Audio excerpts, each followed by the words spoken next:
মুখ্যমন্ত্ৰী মহোদয়ৰ যোৱাকালিৰ যিটো প্ৰেছ কনফাৰেন্স এইখিনি মই শুনিছোঁ আৰু শুনাৰ পিছত তেখেতে ৰাজনৈতিকভাৱে কংগ্ৰেছ দলক অসমত পঞ্চায়ত নিৰ্বাচন সময়মতে নোহোৱাৰ বাবে জগৰীয়া কৰিছে। এই কথাটো একেবাৰে তেখেতে চালেবেৰে কোবোৱা কথা কৈছে। প্ৰকৃততে দোষী অসমৰ বিজেপি চৰকাৰ সময়মতে পঞ্চায়ত নোহোৱাৰ বাবে। আমি জানো যে অসমত পঞ্চায়ত আইন আৰু নিয়মাৱলী আছে। এই অনুসৰি 5 বছৰৰ মূৰে মূৰে পঞ্চায়তৰ নিৰ্বাচন হ'ব লাগে।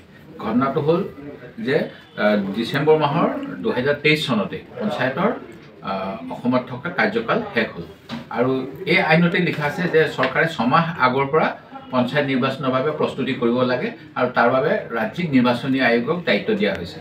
কিন্তু 2023 চনৰ ডিচেম্বৰত যেতিয়া কাৰ্যকাল শেষ হ'ব তাৰ অৰ্থ হ'ল জুন 2022 চনৰ পৰাই চৰকাৰে প্ৰস্তুতি চলাব লাগিছিল পঞ্চায়ত নিৰ্বাচনৰ বাবে। ভোটাৰ তালিকা বনোৱা আৰু অন্যান্য যিবিলাক আনুষংগিক কাম হয় তাৰ বাবে বাজেটত পুঁজি নিৰ্ধাৰণ কৰি তেখেতসকলে সেই কামখিনি কৰিব লাগিছিল। সেই কামখিনি নকৰাৰ বাবে যি সময়ত ইয়াত বিজেপি চৰকাৰ আছে, মুখ্যমন্ত্ৰী ডক্টৰ হিমন্ত বিশ্ব শৰ্মা, সেইখিনি সময়ত আমি কংগ্ৰেছ দলটো তাৰ কাৰণে কেনেকৈ জগৰীয়া হ'লো মুখ্যমন্ত্ৰীয়ে এই কথা স্পষ্ট কৰিব লাগে। তেখেতে যিহেতু জুন 2022ত প্ৰস্তুতি নল'লে, ডিচেম্বৰ মাহত সেই গতিকে যেতিয়া 5 বছৰীয়া কাৰ্যকাল শেষ হ'ল তাৰ লগে লগে পঞ্চায়তৰ নিৰ্বাচন হোৱাৰ ব্যৱস্থাটো নহ'ল আৰু তাৰ পৰৱৰ্তী সময়ত আকৌ 6 মাহ হ'লে মানে ডিচেম্বৰৰ পিছত জুন 2024ত হ'ব লাগিছিল। এতিয়াও নহ'লে ডিচেম্বৰ 2024ত হ'ব লাগিছিল। এতিয়া 1 বছৰতকৈ অধিক কাল হ'ল আৰু 6 মাহৰ বাবেহে পঞ্চায়তৰ নিৰ্বাচনৰ পূৰ্বৰ পৰা প্ৰস্তুতি চলিব লাগে। সেই গতিকে তেখেতে প্ৰায় 1.5 বছৰতকৈ অধিক কাল ধৰি কিয় প্ৰস্তুতি নচলালে সেই কথাটো আমি বিজেপি চৰকাৰক জবাবদিহি কৰিব বিচাৰোঁ। কি এনেকুৱা হ'ব পাৰে নেকি যে তেখেতসকলৰ নিৰ্বাচনৰ যিখিনি তেওঁলোকে আশানুৰূপ ফল নাপাব তাৰ বাবে তেওঁলোকে ডিলে কৰিলে। দ্বিতীয়তে আমাৰ নিৰ্বাচনৰ যিখন আইন, এই আইনখন হ'ল শেহতীয়া সংশোধনী আহিছিলে 2018 চনত। 2018 চনৰ পিছত শেহতীয়াকৈ ইয়াত আৰু এটা তেওঁলোকে সংশোধনী কৰি পঞ্চায়তৰ ডিলিমিটেশ্যনৰ ব্যৱস্থাটো কৰিলে। এই ডিলিমিটেশ্যন কৰিবলৈ যাওঁতে ভাৰতীয় সংবিধানত অনুচ্ছেদ 243 C(1) ৰাজ্যিক বিধানসভাই নিজৰ পঞ্চায়তত মানে ৰাজ্যসমূহত পঞ্চায়ত ব্যৱস্থাৰ বাবে আইন কৰিব লাগে। আইন কৰাৰ লগতে নীতি কৰিব লাগে। 2018 চনত যেতিয়া আমাৰ পঞ্চায়ত আইন কৰা হ'ল তেতিয়া তাৰ লগত নিয়মাৱলী কৰা হৈছিল।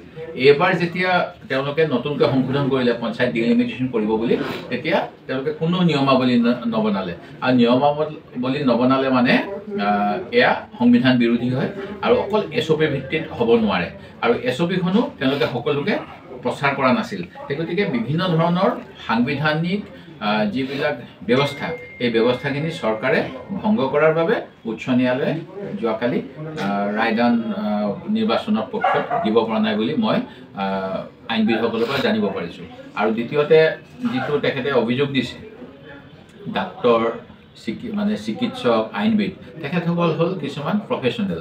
তেখেতসকলে এতিয়া এজন চিকিৎসক যদি কোনোবা এটা দলৰ ব্যক্তিগতভাৱে সমৰ্থ হয়, তেখেতে যি শপত লোৱা থাকে, শপত অনুসৰি মই অন্য দলৰ মানুহক চিকিৎসা নকৰোঁ বুলি ক'ব নোৱাৰে। ঠিক তেনেকৈ হাফিজ ৰছিদ চৌধুৰী আমাৰ কেণ্ডিডেট আছিল, সঁচা কথা, কিন্তু এই কেছটোত তেখেতে এজন প্ৰফেশ্যনেল আইনজ্ঞ হিচাপে কোনোবা গোচৰীয়া তেখেতৰ গোচৰ চাপিছে আৰু সেই গতিকে তেখেতে সেই গোচৰত এটা পক্ষৰ হৈ ওকালতি কৰিছে।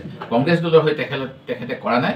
এই কথা অন্য নাজানিলেও আমাৰ মুখ্যমন্ত্ৰী নিজে LLM পাছ আৰু তেখেতে তাতকৈ অধিক ডিগ্ৰী লৈছে যদিও মই নাজানো, তেখেতে এই কথাটো জনা উচিত আৰু তেখেতে এনেকুৱা কথা একমাত্ৰ নিজৰ যি বিফলতা সময়মতে পঞ্চায়ত নিৰ্বাচন কৰিব নোৱাৰাৰ বাবে তাৰ দুখ আজি কংগ্ৰেছ দলক দিছে, যিটো দুৰ্ভাগ্যজনক। কিন্তু আমি ভাবোঁ যে পঞ্চায়তৰ যিখিনি আহ্বান উচ্চ ন্যায়ালয়ে দেখাই দিলে সেইখিনি আগন্তুক সময়ত দূৰ কৰক আৰু পঞ্চায়ত নিৰ্বাচন যিমান সোনকালে পাৰে সিমান সোনকালে কৰক। আৰু কালি গুৰুত্বপূৰ্ণ কথা এটা সেই ধৰণৰ মেছেজ পঠাই ন্যায়ালয়ৰ যিটো স্বতন্ত্ৰতা, এই স্বতন্ত্ৰতাৰ ওপৰত মুখ্যমন্ত্ৰীয়ে এনেকুৱা কথা কৈ ভাবুকি দিছে নেকি, এই কথাটো মই গুৱাহাটী বাৰ কাউন্সিল, গুৱাহাটী উচ্চ ন্যায়ালয়ৰ লগত জড়িত যিসকল তেখেতসকলক চাবলৈ অনুৰোধ কৰিছোঁ।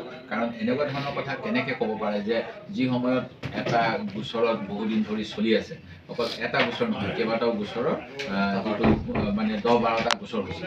তেখেতে কৈছে কৰিমগঞ্জৰ অকল কেইখনমান পঞ্চায়ত, কিন্তু আমি গম পাইছোঁ যে তাত ন্যায়ালয়ৰ মজিয়াত বহুতবিলাক গোচৰ আছিলে, 19-20খন গোচৰ আছিলে। সেই গতিকে এই গোটেইবিলাক নিশ্চয় আৰ্গুমেণ্ট হৈছে কাউণ্টাৰ আৰ্গুমেণ্ট হৈছে আৰু তাৰ ভিত্তিত তেওঁ ৰায়দান কৰিবলৈ হ'লে যিবিলাক তথ্য দুই পক্ষই দিছে সেই গোটেইখিনি তেওঁ তুলনা কৰিব লাগিব। সেই গতিকে তেখেতক মানে কি কয় মানে ভুকুতে কল পকাব বিচাৰিলেতো এয়া আইনৰ প্ৰতি অন্যায় হ'ব আৰু এই ক্ষেত্ৰত তেনেকুৱা ধৰণৰ ডিক্টেশ্যন কেতিয়াও কাৰ্যপালিকাৰ যিজন হয় মুখ্যমন্ত্ৰী অসমৰ মুখ্য কাৰ্যপালিকা তেখেতে এনেকুৱা মন্তব্য দিয়াটো একেবাৰে অশোভনীয়। अन्नपूर्णा काव घी देश के हर एक खाने को लजीज बनाता है।